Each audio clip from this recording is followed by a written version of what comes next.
nak rehat. Tapi Aisyah tak bagi dalam masa yang lama. So korang rasa macam mana?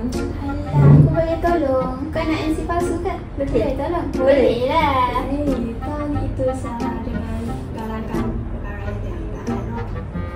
Boleh lah Meli. Sekali je. Tak apa. Nanti aku settlekan. Okay.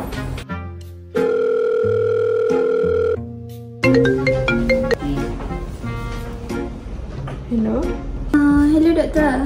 You boleh tolong I untuk buat surat cuti tak? Untuk kawan I. Tapi untuk yang siapa ya? Oh, Kismina. Untuk awak. Okay. Nanti saya akan pastikan. Suruh dia datang dulu dekat klinik saya. Okay. Nanti apa-apa I bagi tahu you. Okay. Bye.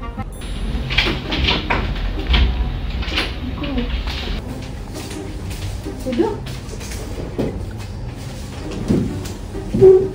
Cik sakit apa? Saya tak sihat doktor. Saya nak cuti lama sikit dulu. Berapa lama ya? Kalau 2 minggu. 2 minggu? Macam lama sangat sebab awak sakit demam biasa je kan? Alah doktor, boleh lah. Tak boleh lah saya rasa sebab kita orang ada prosedur. Alah doktor, saya bagi kopi, doktor bagi saya cuti. Boleh lah doktor. Tapi ni kali terakhir ya? Dah.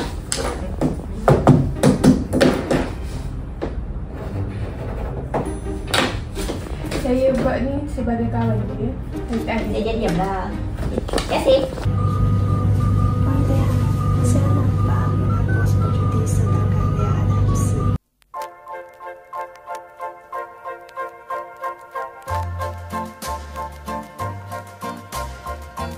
Terima kasih kerana beritahu kat saya, Willy. Nanti saya akan check rekod. Lepas tu nanti saya akan maklum pada pihak kuasa. Dan ini, kes ini terdapat unsur rasuah yang jelas yang kita boleh lihat. Okey, sekarang apa pendapat kamu tentang kes ini? Kita perlu siasat siapa? Pada pendapat saya tuan, saya rasa kena siasat dari doktor, staf, tukang hasut dan HR yang terlibat. Macam mana dengan pendapat tuan? Ya, saya pun rasa begitu juga. Apa pendapat kamu puan? Pendapat saya kan, sebuah akan dilakukan pada esok. So, kita kena pastikan semua bukti lengkap. Okey, ya betul.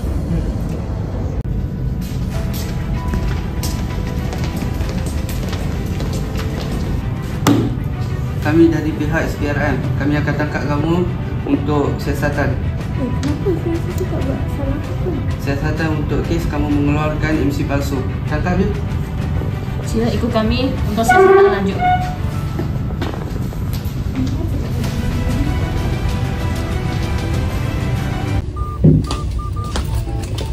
Assalamualaikum Cik. Kami dari SPRM. Kami tengah mencari 2 suspek ni bernama Setina dengan Kristina. Kamu tahu kat dia? Saya tak tahu.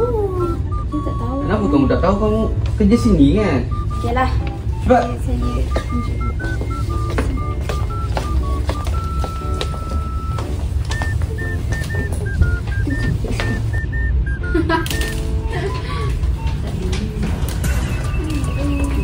ini orang tangkap, kamu 2 ditangkap.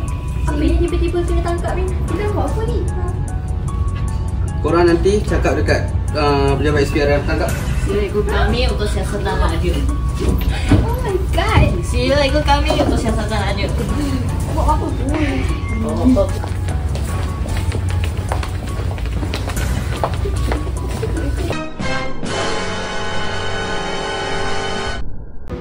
Saya rasa sedih lah dengan kes macam ni, Aisyah.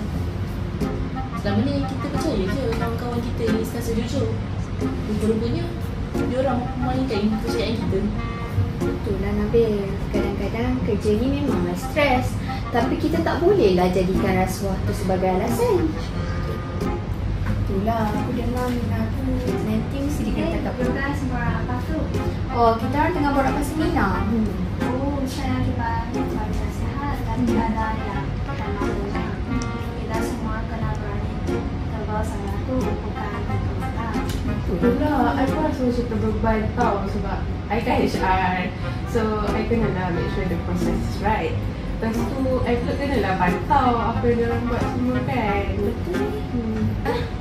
Betul lah. Kita tak pernah nanti I settle kan. Okay lah. Thank you eh. Okay. Okay, bye-bye. Bye. Jalan ambil. Jom lah. Masa rehat pun nak tamat. Betul juga tu. Korang tahu apa korang buat ni? Tahu tak kes besar ni? Ha? Tengok. Korang buat apa? Macam mana dengan kes ni?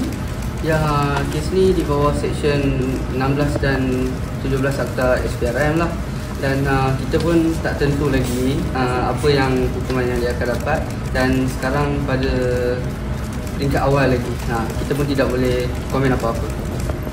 Tak apa kan? Cuba bagi pendapat tentang kes ni. Adakah ada awak menyesal dengan kes ni? Cuba explain sikit macam mana?